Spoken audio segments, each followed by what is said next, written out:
Bonjour et bienvenue dans ce nouvel épisode des bons conseils de Tony et Léon. Mon chien fugue dès qu'il sent une femelle en chaleur. Il n'est pas propre et ne s'entend pas avec les autres chiens mâles. Ces comportements indésirables sont rencontrés par 2/3 des propriétaires et dans plus de la moitié des cas seraient probablement liés à la testostérone.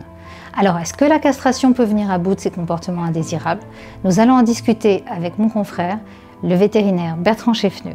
Suivez-moi.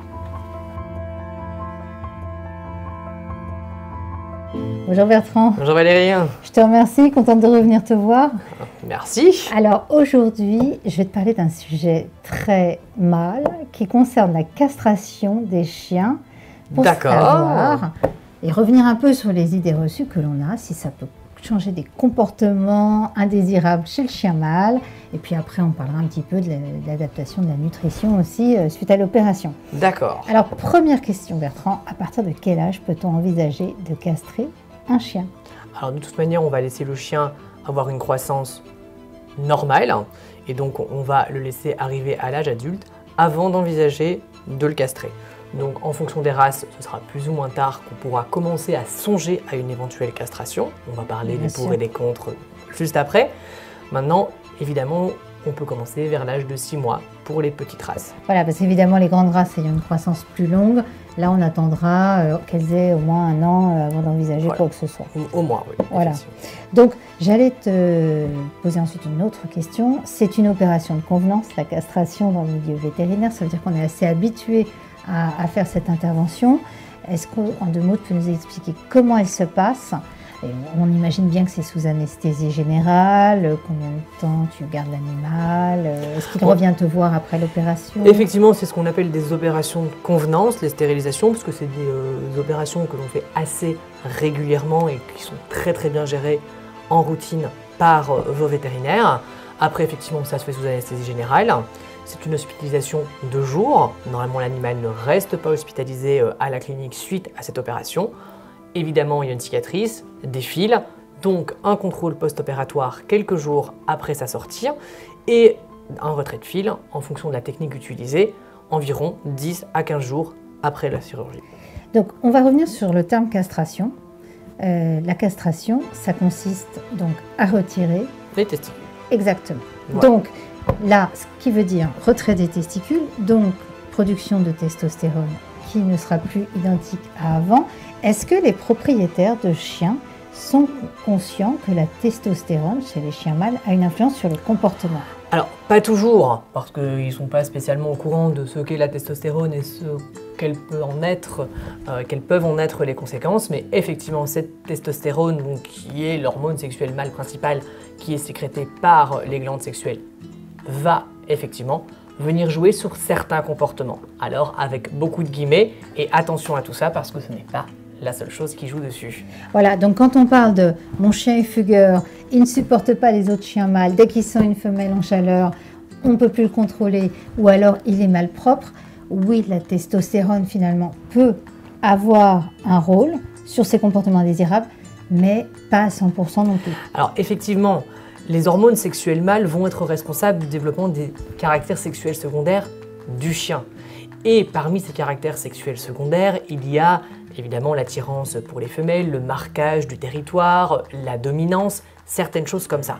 Et en venant moduler ces décharges hormonales, on va pouvoir venir jouer et atténuer sur certains de ces comportements, mais comme leur origine n'est pas uniquement due d'ordre sexuel, parfois tout ne va pas être arrangé juste avec ça. Voilà, donc la castration, oui, elle peut avoir des effets sur certains comportements indésirables du chien mâle, cependant pas à 100%. Alors est-ce qu'il y a un moyen de savoir si la castration potentiellement va fonctionner chez son chien mâle, puisque maintenant dans le milieu vétérinaire, il y a des moyens qui existent. Donc effectivement, la castration, on ne peut jamais vous dire que ça va fonctionner pour changer un comportement, arrêter un comportement agressif ou même un comportement de marquage de territoire. Peut-être que ça peut fournir une solution, mais on n'en est pas certain. Donc il y a des solutions qui existent si on veut essayer. Il existe des castrations chimiques en médecine vétérinaire, sous forme d'injection, sous forme d'implants, qui permettent une première fois de se faire une idée du fonctionnement d'une éventuelle castration chirurgicale plus tard, puisque celle-là est définitive et en plus nécessite une opération. Donc ça permet peut-être de se faire déjà une première idée de l'éventuel effet de la castration. D'accord. Donc là, on peut faire ce test-là. Si effectivement les effets sont quand même assez notables, on peut envisager une intervention chirurgicale cette fois. Et éventuellement, il y aura donc potentiellement effet ou pas forcément. Donc, alors bon, effectivement, donc cette castration chimique peut être intéressante dans ce cadre-là. Attention qu'on vient quand même injecter des molécules qui ne sont pas conseillées à long terme chez l'animal. Ouais. Donc c'est vraiment pour faire un essai, mais ce n'est pas quelque chose à renouveler de manière régulière. Et ça permet de se faire une idée sur ce qui pourrait être une castration chirurgicale. Donc c'est une option à envisager. Mais encore une fois, je reviens sur le fait que la castration change pas toujours les comportements et que beaucoup de chiens mâles ne nécessitent pas du coup de passer par cette castration. Donc ça reste une opération de convenance parce qu'on l'a fait de manière régulière et habituelle, mais ce n'est pas une opération particulièrement fréquente chez les chiens mâles. D'accord. Donc par contre, quand elle a lieu cette intervention, ce qui veut dire donc plus les hormones sexuelles qui ne sont plus produites de la même manière, le métabolisme du chien qui est totalement modifié aussi, puisqu'il n'y a plus cette sécrétion de testostérone, ça veut dire qu'il va falloir adapter l'alimentation du chien mâle. Alors effectivement, on change complètement le profil hormonal de l'animal. Donc il va y avoir différentes conséquences sur son corps et sur son organisme, et notamment le métabolisme énergétique et donc l'influence de l'alimentation. Et il va falloir faire attention à la prise de poids chez ces animaux castrés. Voilà, exactement. Parce que le surpoids peut être à l'origine de problèmes d'arthrose, de problèmes cardiaques. Donc il faut adapter son aliment pour qu'il soit moins riche en matières grasses, d'où la survenue des aliments pour animaux stérilisés. Voilà, il y a beaucoup d'aliments qui existent. Il y a une possibilité de faire des régimes ménagers adaptés au statut d'animal stérilisé. Et en fonction de votre animal, de sa dépense énergétique, de son activité, on va pouvoir moduler tout ça. Tout à fait. Merci Bertrand pour tous tes conseils. De rien. En tout cas, donc, vous l'avez retenu. Si vous voulez castrer votre chien, sachez que ce ne sera pas forcément une solution à 100% sur les comportements indésirables de votre chien mâle. Si vous le faites castrer, n'oubliez pas qu'il faudra adapter l'alimentation.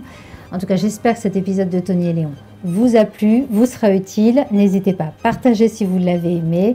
Prenez bien soin de vos animaux. Passez du bon temps avec eux. À bientôt. Au revoir Bertrand. Au revoir Valérie.